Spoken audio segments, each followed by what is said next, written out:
Welcome to today's Talk Business and Politics Daily. I'm Roby Brock. I am joined by two Talk Business and Politics contributors. We have Tamika Edwards, who is one of our newest contributors here at Talk Business and Politics. She's with Arkansas Advocates for Children and Families. Yes. Welcome aboard. Good to have you. Glad to be here. Thank you. John Burris, a longtime Talk Business and Politics contributor with Capital Advisors Group, and it's good to have you back in studio. Thank you. I haven't seen you in since you got back from your honeymoon, and then that's been about it. I think it was the last time you were in. Because not seeing you. Yeah, okay. I was about to say, right. You might want to qualify that. Yeah. So, all right. So we've got a lot to talk about. Let's begin at the federal level, and let's talk about really the swirling controversy of about the last week and a half as it relates to Donald Trump firing James Comey and what's been going on subsequently from there. So here's the rundown. Trump fires Comey after the Sally Yates testimony about Russia. We found out Comey is obviously investigating Russia. Trump meets with the Russians the next day, apparently, in what was probably a pretty ill-conceived photo op there. And then we have found out he's revealed classified information to the Russians. Why, John, I'm coming to you first with this. Why can't the Republicans disavow their president with all of this activity, all this controversy that seems to have paralyzed Washington, D.C.? Because they don't want to yet. I mean, some I would say are probably doing so out of lack of courage, if you want to call it that. But at the same time, there's some that I think just really believe that at the end of the day, he was elected, which he was, and that no matter what the headline of the day is, there are still functions of government that are happening that the result of him being there is still better than whatever kind of daily drama is happening. I saw Mitch McConnell said we could do with a little bit less of the drama. I think a lot of this is hysteria. I mean, I know that it's easy to call something obstruction of justice. That sounds really dramatic when you say it. Really what it is he popped off to Comey when they met. I think I said on social media that this is a lot less Richard Nixon and a lot more Apple Dumpling Gang. They're not meeting in parking garages destroying hard drives, which are things that people like Clinton and Johnson and Nixon did. They are very openly just being idiotic in a lot of the things they say and do. So when Republicans decide enough's enough, I don't know when that happens. I think the words are a lot more dramatic than the actual actions, but they are nonetheless consequential because he's president, and he's going to pay a price for it. But you're chalking it up to naivete, basically, and it really these are grown-ups in there. This is a 70-year-old man, and he is surrounded by advisors that should and do know better than for some of these things to happen. I think the advisors do know better. I don't think it's naivete. I think it's just a low IQ on the part of Trump. I mean, I don't like the president. I don't think he's doing a good job. I think he's made an enemy of the press, and the press is now out to dissect every move and probably write headlines in the most kind of exploitative way. And that's what's happening. And he deserves it. He's brought the attention on himself, and he's getting what he deserves in a lot of ways. But as I said, I think it's fun to pretend as if this is some constitutional crisis on an hourly basis. The truth is, you just have a guy with an ego and a low IQ in a position of great consequence, and he's learning what the consequence of his actions, and I think it will probably end poorly.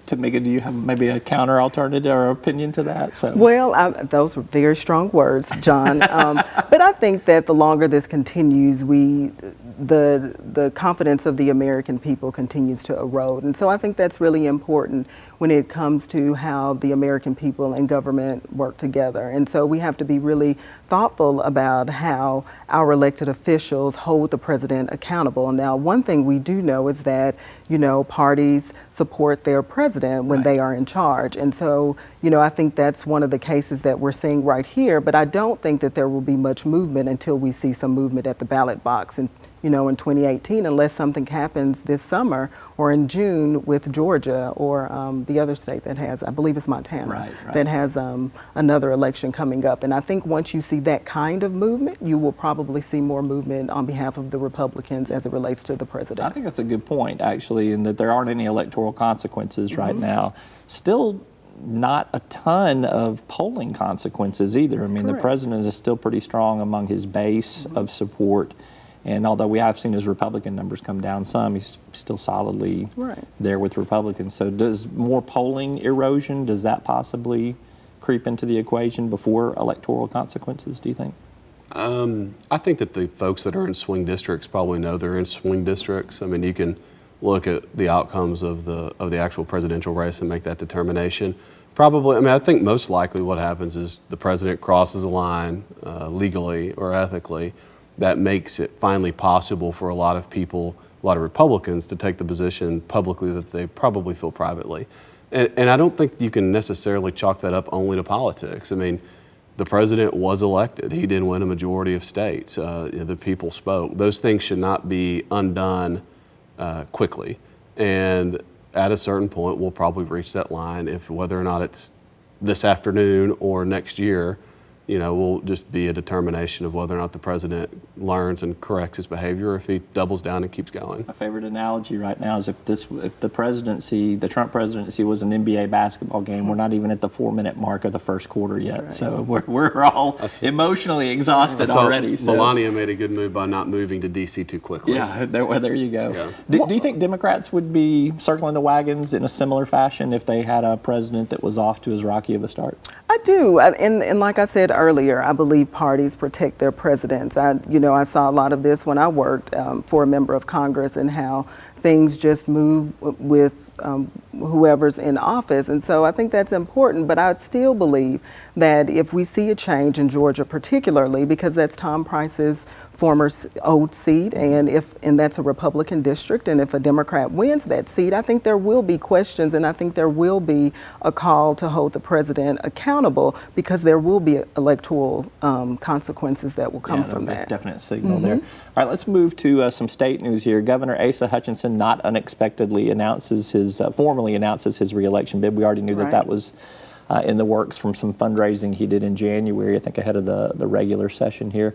Kind of assess the governor's strengths and weaknesses at this point for me. I'll start with you, Tamika. So I think that he has high approval ratings across the board among Republicans, as well as, an unusually probably high percentage among Democrats. When we look at the things that he has done with health care, he had a tax cut in his first session for middle income individuals, a low income tax cut in his second legislative session, which, in the years that I've been around politics, I've not seen a governor do a low income tax cut. I mean, so I think that those were some highs, particularly with healthcare reform and being one of a few Republican governors to focus on Medicaid expansion the way that he has, in order to help not only Arkansans in the state, but also the budget. Now, he has not been as forceful maybe on education policy, some of the things that we'd like to see, like after school and summer programs. He was great on additional funding for pre-K, but as we talk about school choice and we talk about vouchers and all of those different things, it'll be interesting to see what he does in the upcoming session. He's got computer coding too, is another big one right Absolutely. there too. Well, here's a guy that knows a little bit about Medicaid expansion in the state of Arkansas. One of the architects of the private option. Do you claim to be like the architect of Arkansas Works now, or you just stick with private option? That's a different program. Okay. Right. What do you think? Strengths and weaknesses for the governor right now?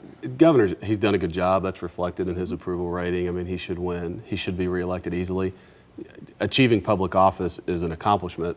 What you do with that public office is really, I think, what you should be measured by. Governor's done a good job in his first term. I think even he would say that on certain things he's been intentionally waiting for a second term, like tax reform. And so I think that he's effectively managed, and that's a good reason that's a good campaign to run as far as asking people for trust and confidence again. I hope that with the legislature's help, he is able to focus on things like tax reform more in his second term. He has said that he hopes he can. And the tax reform task force that's been appointed is really the first step towards maybe trying to build that consensus that he has said he wants to get to a 5% top rate on income tax rate. That would be a huge accomplishment. It's conservative reform. It's necessary.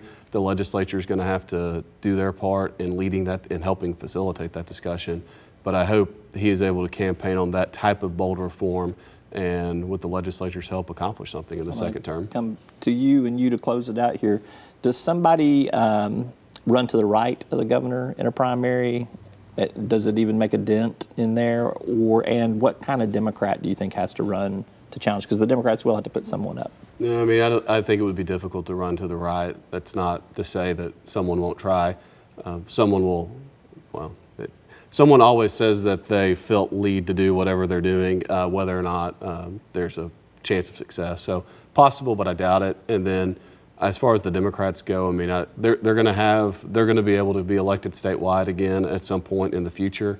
I don't think it's 2018. So I feel for whoever that candidate is, someone's going to have to step up and run to get the minimum percentage to retain their automatic ballot position.